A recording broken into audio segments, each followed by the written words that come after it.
حضرت عمر شاگرد کی است؟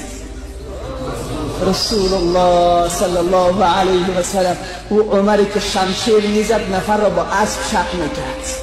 عمر مشت بازی خود را به زن مظلوم خود نشان نمیدهد. عمر سیاستش را پادشاهان دنیا را میلرزاند، نه زن ضعیف خود را.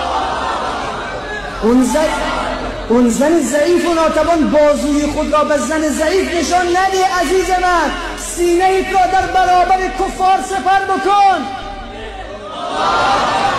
از اسلام خود دفاع بکن. این زن مظلوم داخل خانه توان طاقت لگد و مشت من تو را ندارد.